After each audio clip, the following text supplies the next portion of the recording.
Bom dia a todos. Então, veja bem, não é à toa que eu começo essa aula com essa imagem, que eu acho que ela é absolutamente significativa do momento em que nós vivemos, não é? Em que realmente, né, além do computador, você tem realmente esse novo dispositivo que é o celular, que realiza tarefas digitais como cut and paste, e nos possibilita, inclusive, alguns de vocês estão tendo acesso à minha aula online, via esse dispositivo, que é o celular. Agora, veja que também a própria instituição, né, o Museu de Arte Moderna de Nova York, né,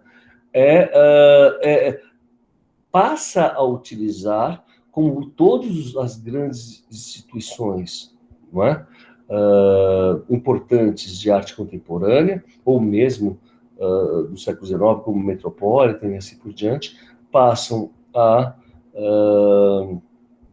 incorporar essas novas tecnologias como um meio didático, não é?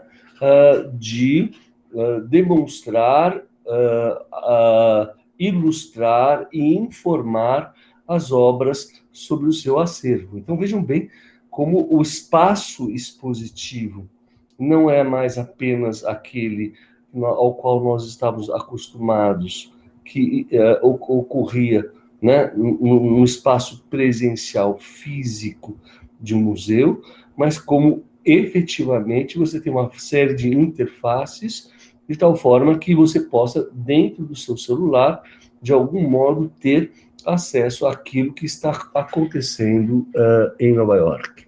Não é? Ao falar de arte contemporânea, como diz o Rodrigo, temos uma questão bastante complexa, não é? Que é literalmente, é como se a gente estivesse entrando mais no olho do furacão e nós não temos o distanciamento crítico que, de certa forma, filtra, né, as obras de arte, não é? Por exemplo, então, temos grandes artistas do século XIX que fizeram um sucesso enorme, como Puvis de Chavannes, por exemplo, e que hoje em dia são praticamente esquecidos, outros artistas que eram totalmente desconhecidos e que hoje em dia são muito conhecidos, não é? Vejam como essa avaliação da obra de arte está sempre sujeita a uma ação do tempo com o espaço, e pelo fato de nós termos uma espécie de ausência desse distanciamento, a gente incorre num perigo muito mais de ter uma maior dificuldade de fazer uma análise crítica do que está acontecendo ao nosso lado, né? Principalmente também visto que, com o advento das novas tecnologias, não há mais a necessidade, né, de um artista se definir necessariamente como um pintor, como um escultor, né, como um videomaker. Muitas vezes os artistas também fazem uma mixagem de várias técnicas entre si, né? Eu acho onde nós tivemos o primeiro movimento, né, e é impressionante vocês verem como isso está ligado à cultura do museu, não é? Uma exposição que aconteceu no Centro Georges Pompidou, que é esse grande museu, né? Esse grande museu, que está colocado no centro de Paris, ao lado, muito próximo da Notre-Dame, e veja como isso criou uma espécie de também polêmica muito grande na época, por ser um tipo de intervenção arquitetônica que remete muito a uma espécie de colagem, no sentido em que ela explicita claramente todos os seus mecanismos de funcionamento. Então, veja bem, uma das coisas interessantes desse grande projeto premiado pelo Enzo Piano, é a ideia em que toda a estrutura, não é? De ventilação, de aquecimento, ao invés de ela estar escondida, ela passa a ser parte estrutural, por assim dizer, né, do que seria a própria fachada do prédio. Ou seja, vejam como o próprio prédio se apresenta como ele exibe, por assim dizer, o seu próprio método construtivo, e a gente viu isso já ao longo das nossas aulas, o quanto isso faz parte desse processo, né, que nós já falamos sobre construtivismo, concretismo, que é esse processo onde, ao invés de escamotear através de uma bela fachada o seu processo estrutural, aqui, ao contrário, fica evidente a maneira como o próprio prédio, né, nessa grande escala, foi construído. Não é? Vejam como um projeto extremamente ambicioso, de grande escala, e que causou um determinado escândalo, assim como anos antes, cerca de 100 anos antes, a própria Torre Eiffel, que nós vimos também que é um grande marco desse marco tecnológico, construtivo, né, da Torre Eiffel, também causou um grande escândalo na cidade de Paris, por destoar, né, do sítio, não é? E como aos poucos esses dois monumentos se tornaram marcas fundamentais da identidade do que seria Paris, não só como metrópole do século XIX, mas também como um centro importante de pesquisa, né? Essa exposição, chamada Les Immatérieux, a Revolução Digital, né, se pauta numa exposição curada por um filósofo, e é nesse momento que vocês veem cada vez mais, literalmente, aquele que determina como as obras vão ser curadas a partir de determinados conceitos. A gente já viu como, a partir da década de 80, cada vez mais você tem a figura do curador, que é aquele que determina não só como as obras vão ser montadas, mas como elas são escolhidas, não é? E ele vai, como filósofo, colocar certos termos em questões, como justamente a emergência de um novo tipo de materialidade, não é? Que, veja bem, algo que lá no manifesto técnico do Boccioni, ele já intuía que no futuro, cada vez mais, a escultura iria incorporar a lâmpada elétrica, novos materiais e assim por diante, não é? E como isso vai passar por uma certa crise, ou uma redefinição do que seria o papel da arte moderna diante das novas tecnologias, né? A exposição que eu tive o privilégio de ver foi uma exposição absolutamente chocante para mim, porque algo que hoje em dia é muito comum, né, essa questão de uma arte interativa, uma exposição que reúne arte, vídeo, novas tecnologias. Naquele momento, nós não estávamos tão acostumados a esse tipo de exposição, onde efetivamente a própria existência, né, de televisão, vídeo, objetos fragmentados, é como se todo o espaço fosse uma grande colagem, com um certo grau de teatralidade, né, e com uma sinestesia muito grande, ou seja, esse espaço onde música, som, tudo isso se tornava interligado, né, e que buscava literalmente explorar cada vez mais a relação entre o observador com a obra de arte, né? Mais do que realmente um tipo de contemplação passiva, se tratava muito mais de uma relação em que a relação do observador com a obra era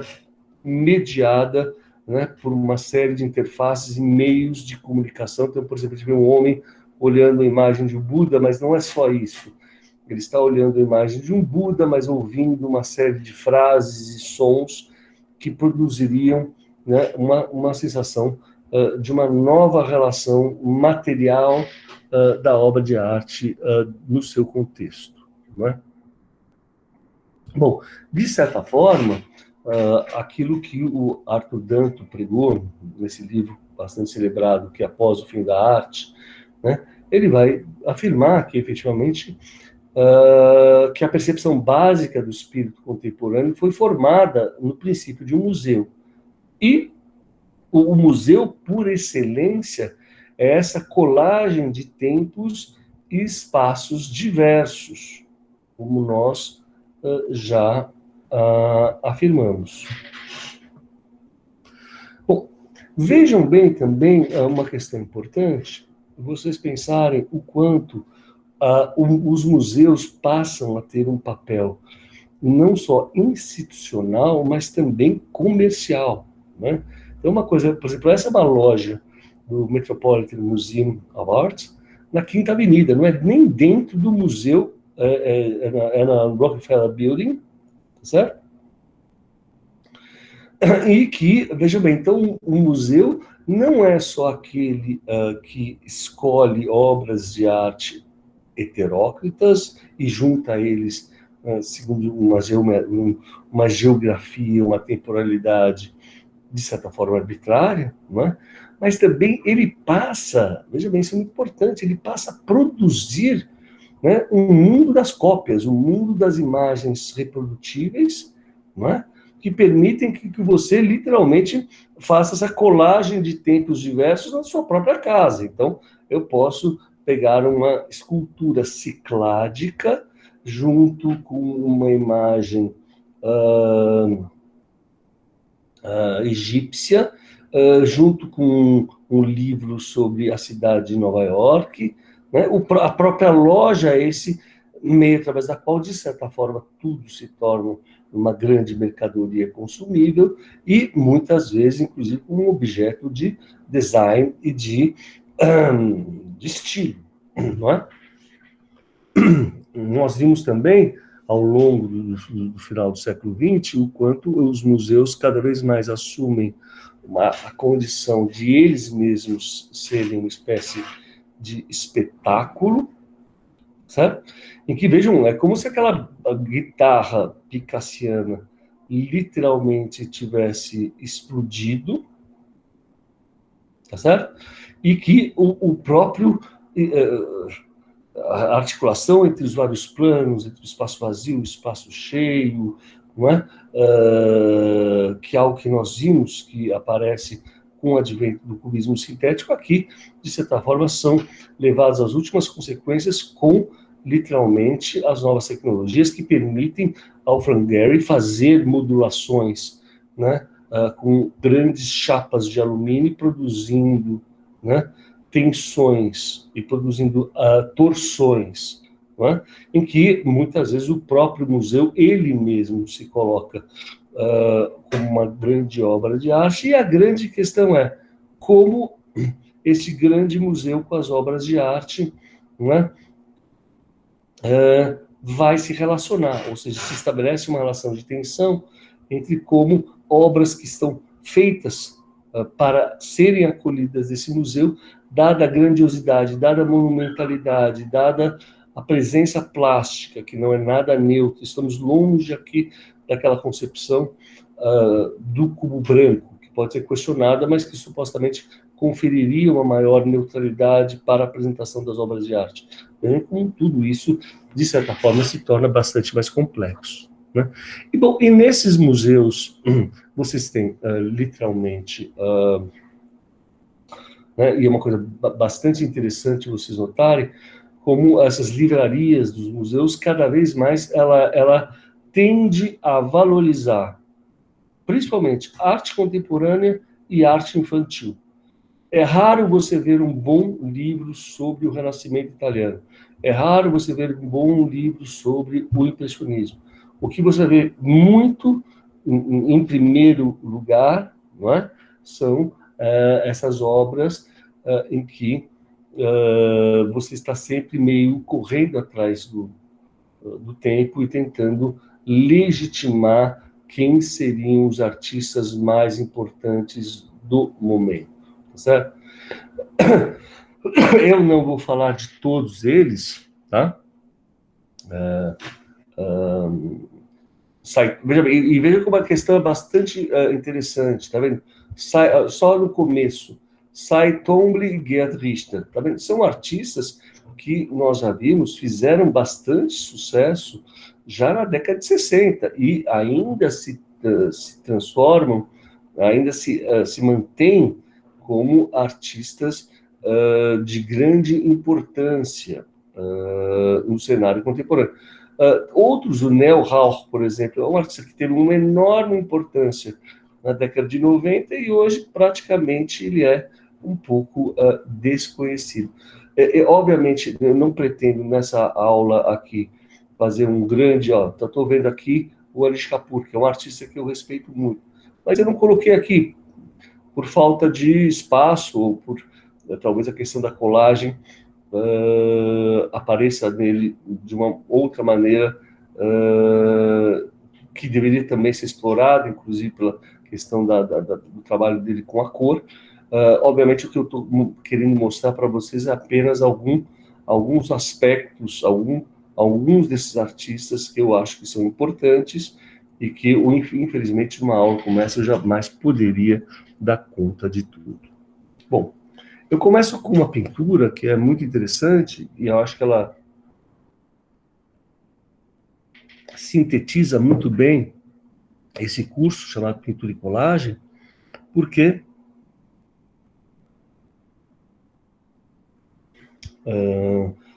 de certa forma, é uma pintura que supostamente teria uma dimensão ligada a uma pintura realista, não é? Uma pintura que né, ela vai contra os caminhos da abstração que nós vemos, não é? Com expressões abstratas, ou mesmo com uma imagem tratada como signo, tá certo? Mas o que é interessante é você notar que, embora a cena se pareça com uma cena de um fim de tarde, onde um empresário realmente resolve tomar seu copo de água ou encher a sua cara, mas o que é muito interessante é que há uma espécie de colagem, não é? Que está dentro da própria pintura, e é interessante como o próprio Eric Fischl, que é um grande pintor, utiliza a obra do Photoshop para inserir na composição que ele vai realizar, né, a imagens, por exemplo, da esquerda de uma mulher descendo a escada, que nós já analisamos, uma obra em preto e branco do Gerhard Richter, uma referência a uma pintura da Marilyn Monroe, e uma outra imagem também de um grande artista contemporâneo chamado Bruce Nauman. Então vejam como uma cena que poderia, a princípio, aparecer como uma cena de interior, né, rouperiana, tá certo? Ela carrega consigo toda camadas de significação, onde você vê quase uma espécie de escritório da arte contemporânea sendo colocado aí. Ainda um pouco falando de artistas importantes do século XX e que, de certa forma, perduraram como uma referência muito importante, vejam como vejam o fato de, no final da vida, o Andy Warhol trabalhar em parceria, né, com Jean-Michel Basquiat, e nós já vimos na aula sobre o expressionismo como existe aqui uma espécie de registro conflitante de dois imaginários e que isso torna a pintura deles extremamente interessante, ao meu ver, ou seja, uma iconografia muito mais limpa e mais idealizada presente na obra do Andy Warhol e sobreposta a uma cultura do grafite, da sujeira, de certos símbolos que remetem a outras culturas, como a cultura africana, né? E como nessa tensão entre essas duas pinturas desses dois imaginários. Essas obras, inclusive, demoraram para serem apreciadas, porque elas pareciam bastante heteróclitas, bastante disjuntivas, mas, ao meu ver, elas carregam consigo uma pintura de grande interesse. No filme sobre Schnabel, sobre Basquiat, tem uma cena ótima em que o Warhol começa a fazer as suas imagens e o Basquiat sempre aparece para pintar em cima, e o Warhol, que é representado pelo David Bowie, aliás, fala: pô, mas Basquiat, você sempre estraga minhas pinturas, tal. É uma coisa, é uma relação muito interessante de ver esse filme, que deve estar presente no YouTube. Vejam artistas que também trabalham como Quaitman, e aqui no Brasil, Baravelli, Sérgio Sister, são artistas que vão literalmente romper, né, com o formato tradicional da tela. Né? Então, você não tem mais aquela ideia da tela como aquele espaço neutro de um espaço projetivo. Né? Vejam como a própria estrutura, né, a própria maneira como a obra se incide no espaço, produz relações espaço-temporais, espaço-cromáticas, e estabelece, inclusive, uma relação entre o espaço da superfície da pintura, o espaço expositivo, onde, literalmente, tudo parece uma grande colagem. Né? Nós também já falamos sobre a arte povera, né? Então, veja como é importante, né? Como a gente fala da arte contemporânea, de certa forma, a gente está falando de vários movimentos: a arte pop, a arte conceitual, o expressionismo, né? Ou seja, esses artistas sobreviveram, e muitos deles com obras de grandes qualidade, como o Giannis Kuneris, que faleceu, acho que infelizmente no ano passado, mas que faz trabalhos de muita contundência nessa mescla de materiais diversos, onde o espaço pictórico é quase um espaço industrial, né, um espaço do aço, ao qual ele sobrepõe, né, o carvão, e claramente tem uma certa simbologia muito grande, uma asa de borboleta, uma mancha de papel, e cria um espaço, literalmente, em que a colagem desses elementos, né, a fusão desses elementos é que torna a obra, por assim dizer, tão interessante. Você tem artistas que trabalham, inclusive, com papel, ou com pequenas... acho que é muito comum vocês verem hoje em dia pinturas extremamente delicadas, em que a própria disposição das obras juntam abstração, configuração, e muitas vezes também criam uma relação não mais apenas linear, né? O quadro se apresenta quase como um caderno aberto, né? Artistas que nós falamos também, como Bryce Marden, um artista muito importante já desde o minimalismo, veja como literalmente ele ainda se faz presente, explorando pinturas sobre novos materiais, como pintura sobre mármore, como ele trabalha a própria superfície da tela, como esse mosaico, onde a relação entre cada tela, né, é colocada uma após a outra, criando tensões cromáticas, né? E veja como, naquele quadro mais antigo, Tira, o formato da tela quase se assemelha ao formato de uma colunata, tá certo? E que produz quase essa sensação de uma espécie de espaço contemplativo, né, carregado de referências históricas, né? Nós temos um artista muito interessante, que é o Peter Haley, também um artista dos anos 80, mas veja bem, que acaba de ser, agora vai ser representado pela Galeria André Milan, aqui em São Paulo. É um artista muito importante, foi professor de Yale na área de cor, veja bem, ele pega a vaga do Albers. Ele é, até hoje, bastante conhecido pelo uso dessas pinturas abstratas, mas que carregam consigo um forte simbolismo por esse contraste, né, bastante acentuado por tintas artificiais, tintas acrílicas de alta saturação, não é? E que dão, de novo, essa sensação de nós não sabermos ao certo se estamos olhando para uma pintura abstrata ou por um conjunto de células ou de microchips que criam toda uma relação,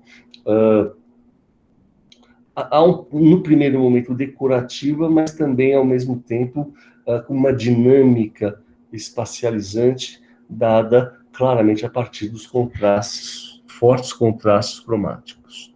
Veja como ele, inclusive, vai fazer um tipo de ocupação em que, no lugar de pintar sobre uma parede branca, não é?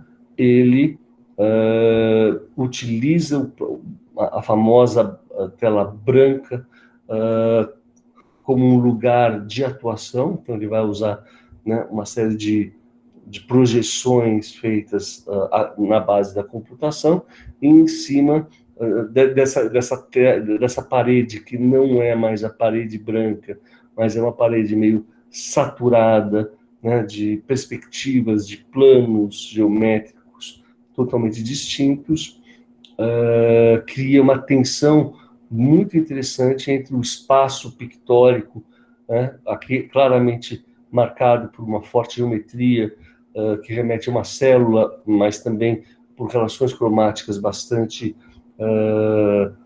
audazes, não é? Essa relação cria um espaço de tensão entre o espaço da pintura e o espaço propriamente expositivo. Nós temos também um artista como Sean Scully, que é um artista pintor que faz enorme sucesso, grande pintor da atualidade. Interessante, veja bem como ele também trabalha com a fotografia, e como ele veio de um trabalho de natureza mais minimal, onde, literalmente, assim como o Bryce Marden, ele utilizava formatos de pinturas distintas, criando uma espécie de grande mosaico, e aos poucos a pintura dele vai adquirindo uma maior pincelada, maior materialidade, ao ponto de ele fazer, por exemplo, como na Bienal de São Paulo, em 2002, essas grandes pinturas em que a própria pintura ela revela um encaixe dentro do encaixe, e ao contrário daquela pintura mais artificial, day glow, né, do Haley, você tem quase uma pátina do tempo, uma marca histórica, uma pintura que sofre as agruras da sua relação com a sua própria temporalidade, né? Então, nós temos vários artistas, pintores, tem uma Pat Steer, também uma pintora americana importante. Veja como claramente, né, a questão do grande formato é uma coisa muito recorrente na arte americana, algo que às vezes é muito difícil ocorrer no mercado brasileiro pela sua condição diminuta diante do mercado mundial, mas vejam como eles literalmente, ao explorarem pinturas de grandes formatos, criam zonas de tensão em que muitas vezes, até por um espaço em branco, você tem uma sensação de indeterminação, que você ora vê essas obras como essas duas pinturas como uma pintura única, ora como uma colagem de duas pinturas formando uma totalidade, né? Artistas como Christopher Wool, também um artista bastante conhecido, veja como ele mesmo adquire quase estilos distintos. Em alguns momentos ele usa, né, aquilo que apareceu no cubismo, tá, gente? A utilização de uma tipografia que passa a ter um papel preponderante na formulação da imagem final, né, a sua articulação gráfica no espaço, e, por outro lado, ele também faz pinturas que supostamente remetem a uma pintura de natureza mais expressionista, mas justamente pelo fato de passar por processos fotomecânicos, pelo silk screen, cria uma tensão em que você nunca sabe se esse gesto é um gesto realmente expressivo ou se é um gesto, de certa forma, é um gesto gráfico que se tornou um signo, não é? Tem artistas mundialmente conhecidos, como o Jeff Koons, que acho que todos vocês já devem ouvir falar, que curiosamente faz todo um processo, não é, de montagem nos grandes estúdios via o computador, e depois ele elenca, né, uma série de 20 assistentes para pintar em grande escala essa pintura manualmente. E, de novo, você tem, veja bem, essa colagem, não só de elementos distintos, mas também essa relação curiosa de que você tem uma colagem de procedimentos técnicos distintos, ou seja, uma pintura que parece ser feita por computador, foi montada pelo computador, mas depois volta a ser pintada. Então, a materialidade que você tem da tela, né, da tinta sobre a tela,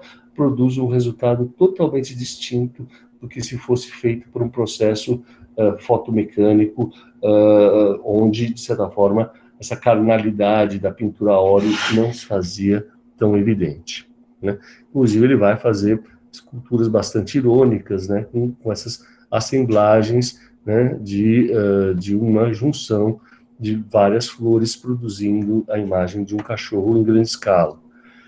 Figuras também que criam uma espécie de glamour em torno de si, como Matthew Barney, tem uma obra em Inhotim bastante controversa também, e que, veja bem, ele meio assumindo aquele papel do champiano, de criar quase um personagem em torno de si mesmo, né?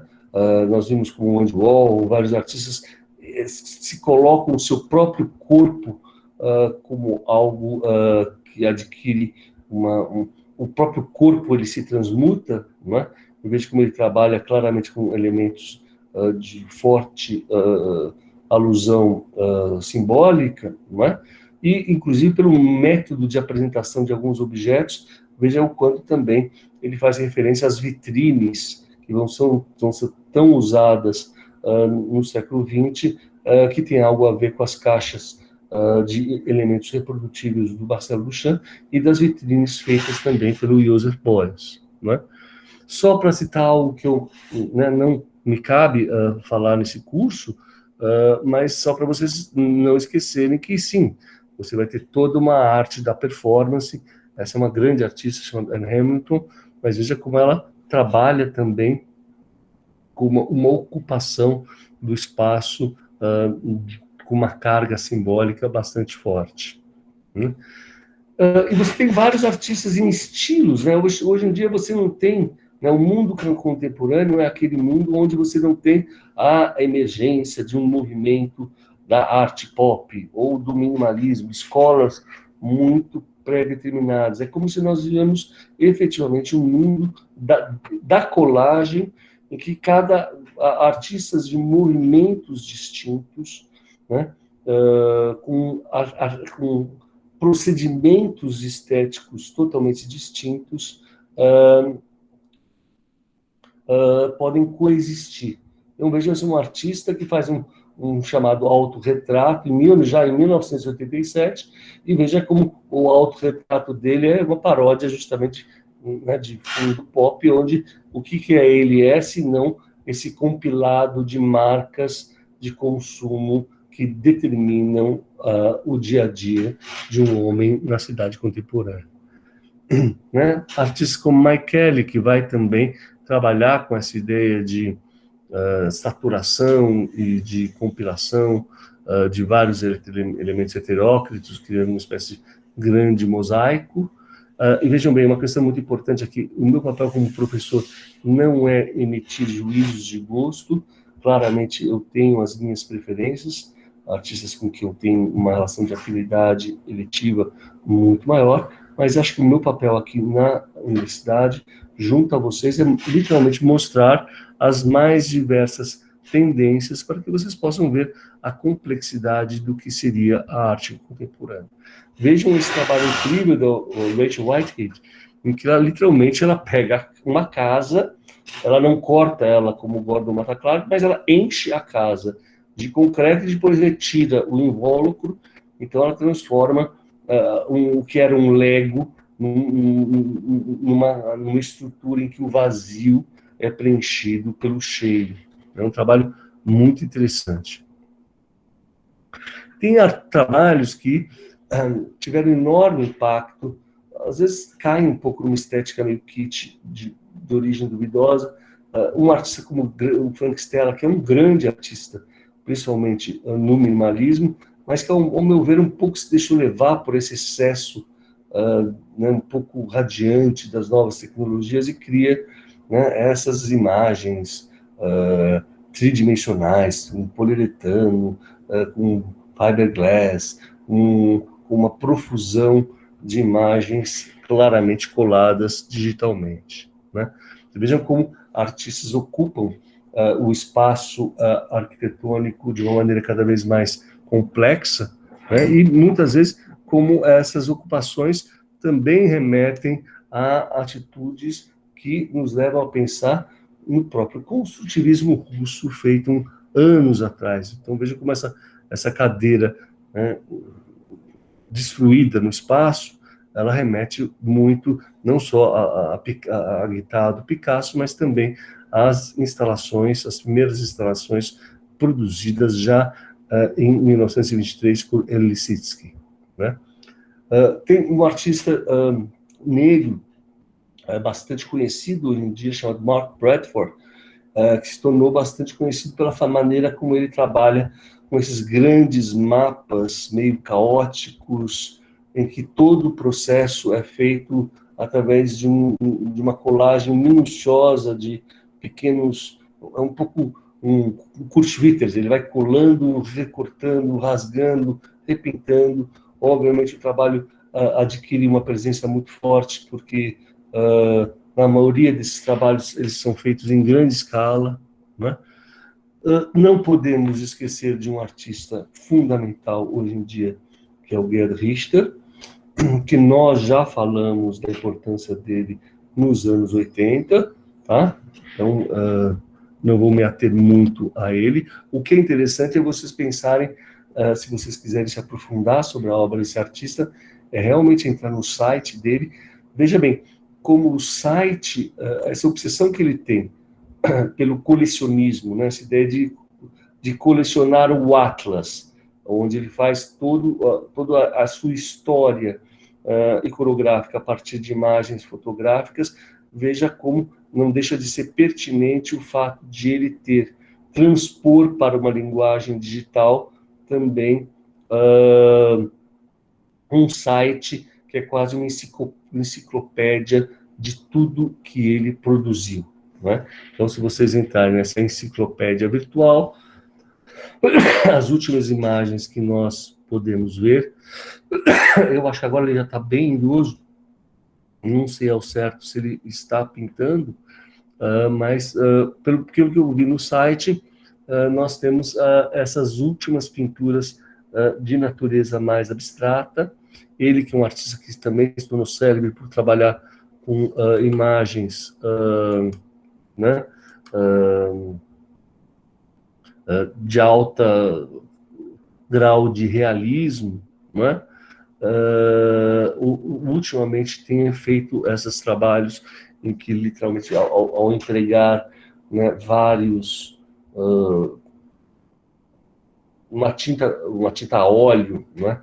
Ele vai produzindo uma série de efeitos pictóricos que passam por um processo contínuo de apagamento da imagem, em que remete muito àquela ideia de você ter uma imagem figurada, né? Que é como se uma imagem fotográfica que acabou que aos poucos se desfigurou com o tempo ou pelo seu processo de revelação. Vale muito a pena vocês olharem no trailer dele o próprio filme, em que mostra ele trabalhando rigorosamente com essas pinturas, tá? Inclusive, nós falamos como ele também trabalhou com os vitrais, e eu ouvi dizer que ela está realizando um novo projeto para a Catedral de Colônia, né? A gente já falou sobre esse aspecto meio também bastante controverso, que ao mesmo tempo você tem toda uma transcendência dada pelas relações de luminosidade, você tem essa espécie de mundo pixelizado, onde tudo também se torna um pouco vulgar, né? Como é como se fosse uma boate transcendental, algo, uma coisa bastante curiosa. Eu tenho muito interesse de ver esse trabalho ao vivo para poder fazer um julgamento melhor.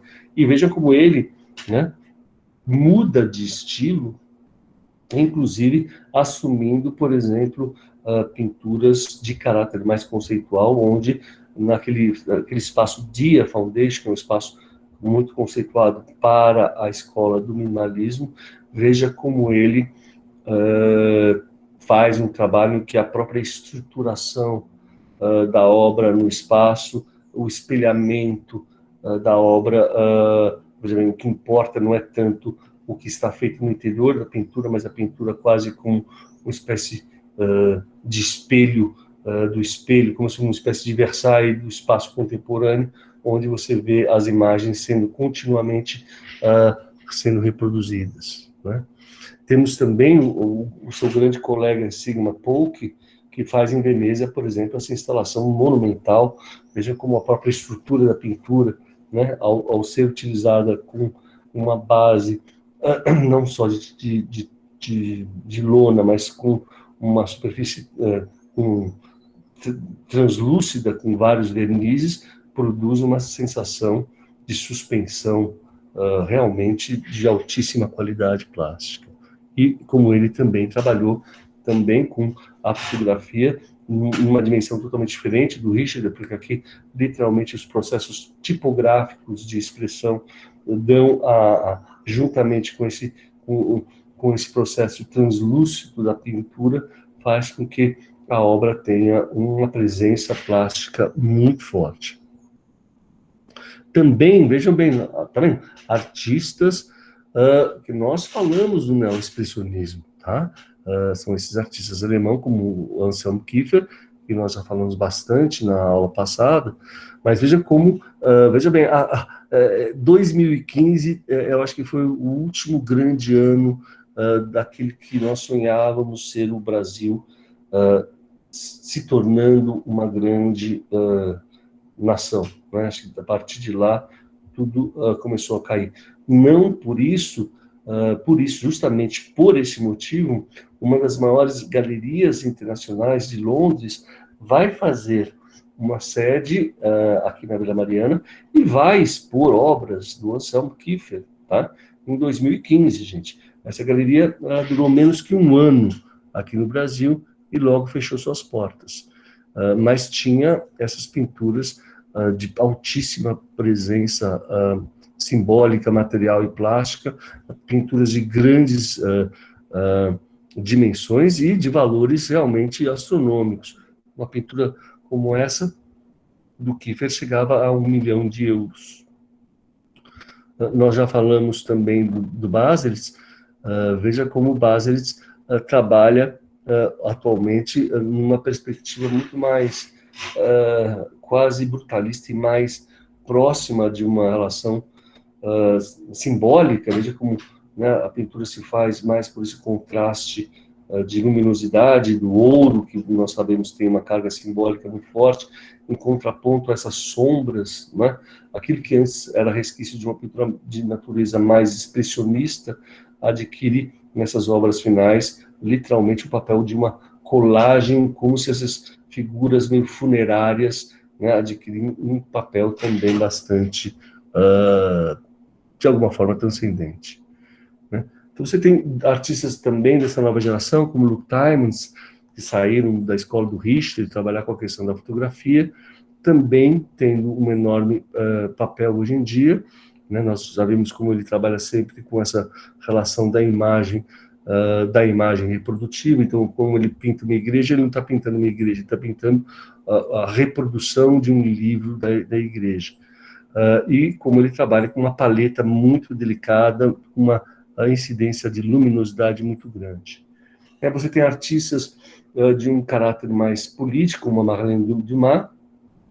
Veja como a própria composição não se trata apenas de fazer um retrato, né? Mas é ter uma relação meio estrutural com a imagem, em que você está fazendo uma espécie de grande mosaico, onde a identidade fisionômica de cada personagem é visto em contraste com os outros, né?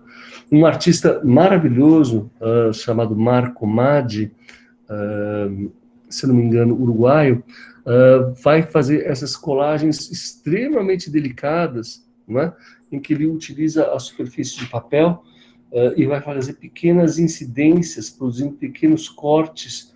Então, ele é um artista representado pela galeria Lara Hessler, ao meu ver, um artista que utiliza a colagem de uma maneira extremamente rica, poética, delicada, né?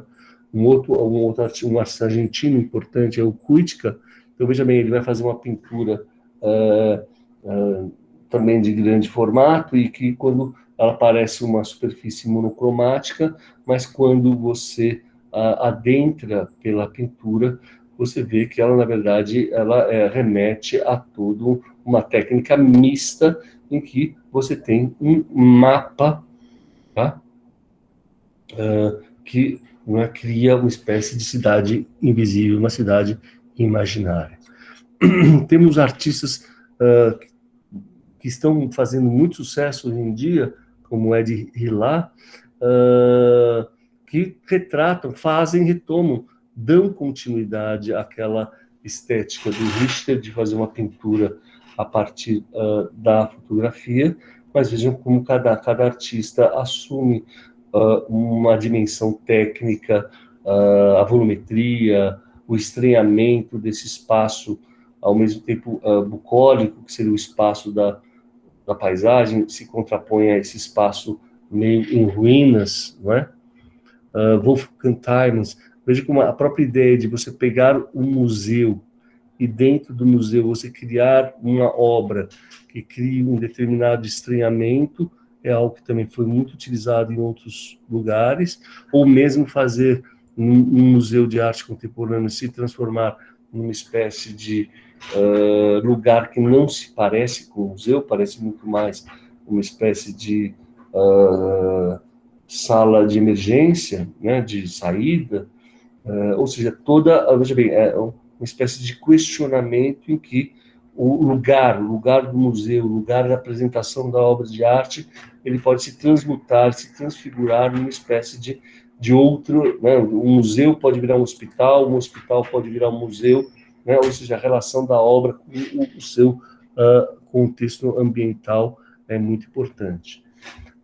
Artistas como o Hirschhorn, que vai fazer um trabalho bastante agressivo, em que literalmente ele cria trabalhos de uma forte conotação simbólica, não é? Irônica.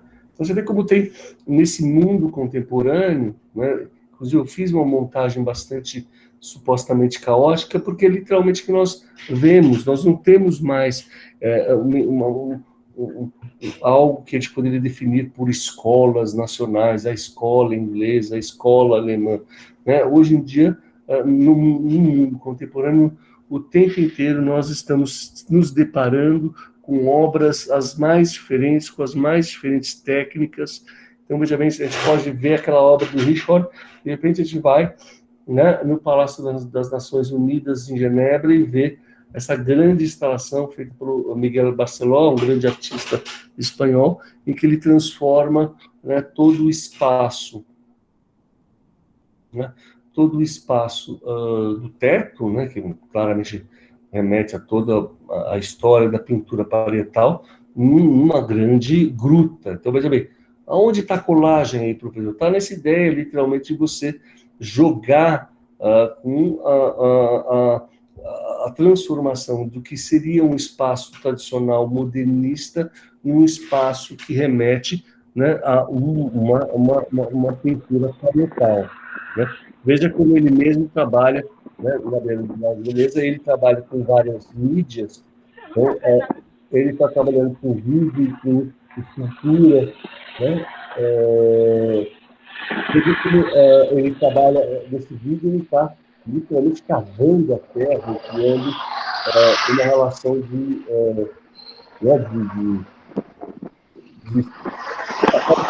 Alguém deixou o vídeo ligado, gente. Eu estou acabando minha aula aqui.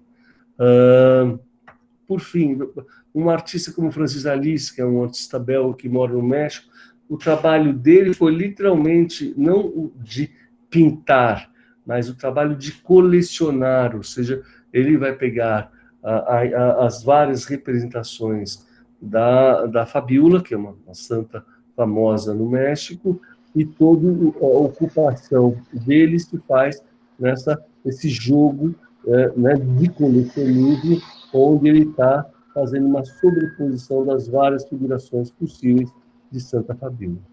Então, veja bem, você tem estruturas muito diferentes, modelos muito diferentes, conceitos muito diferentes. Então, o Enoch Nobel, que é um artista bem importante hoje em dia, segue uma linguagem mais conceitual, mais estrutural, mais minimalista, né? Você tem o Damien Hirst, que é, né, talvez considerado um dos grandes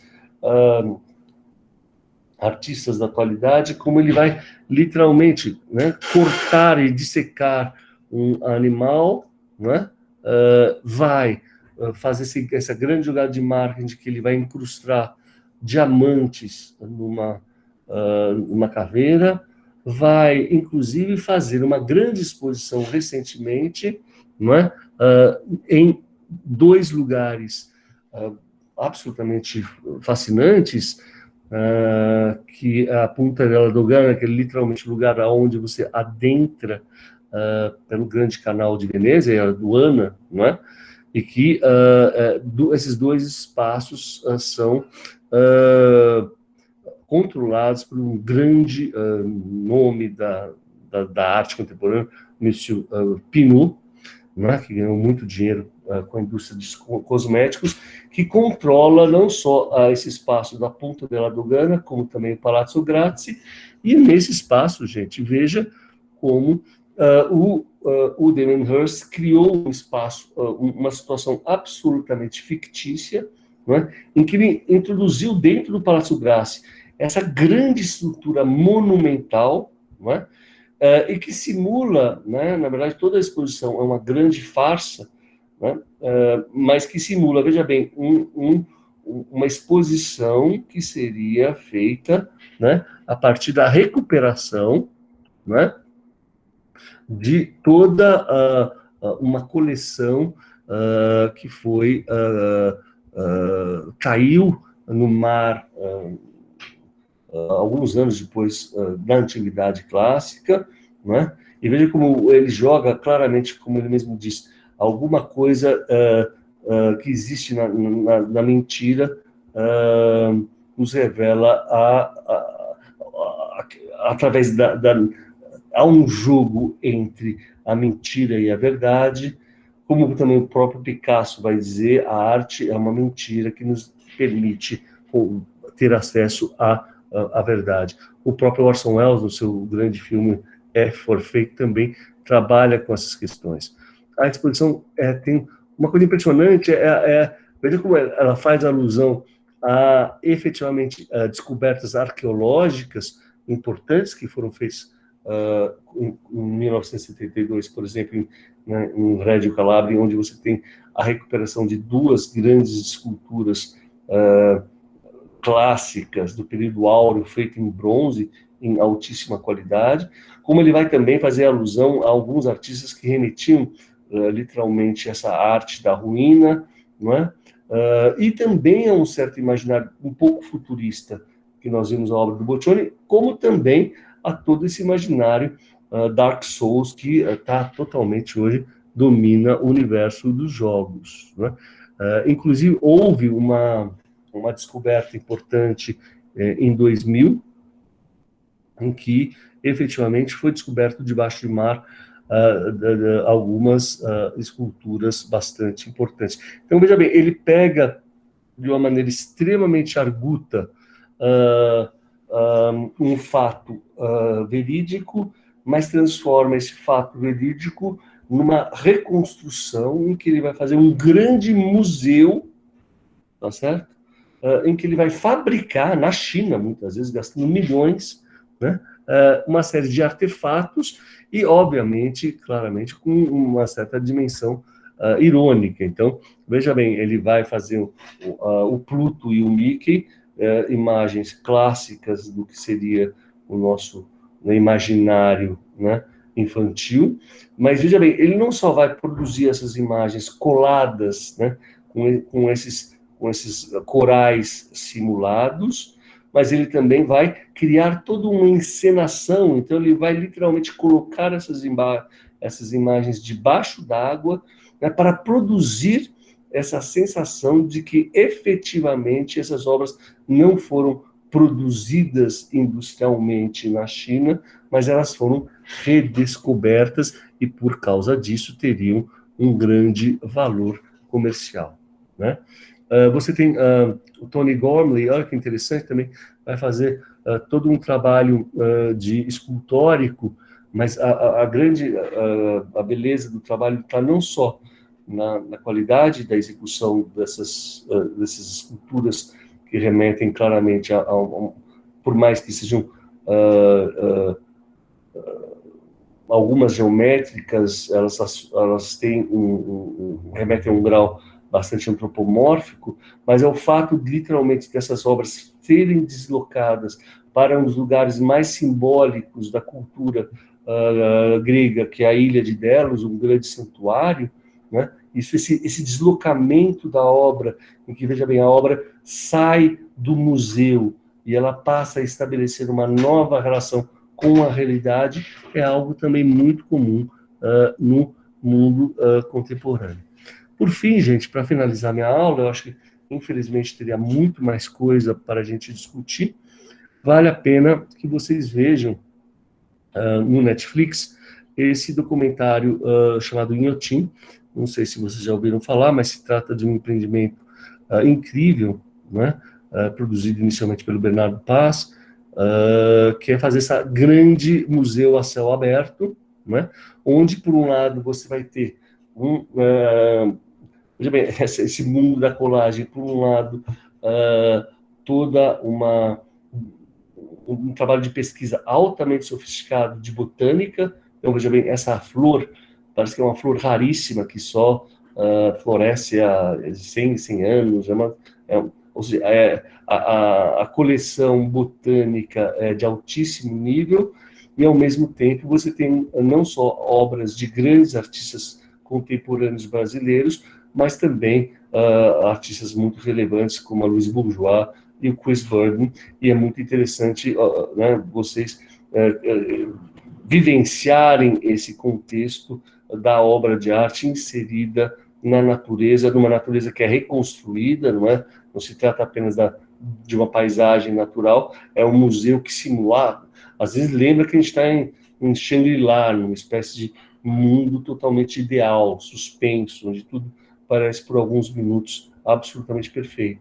Mas a vida, em suma, é feita dessas grandes ilusões ou mentiras, e eu acho que, de certa forma, a arte contemporânea ela faz muito uso desse jogo, literalmente, de, através dos seus deslocamentos, produzir relações bastante ricas, contundentes e paradoxais com o seu contexto, provocando, assim, novas relações sensoriais com o observador contemporâneo.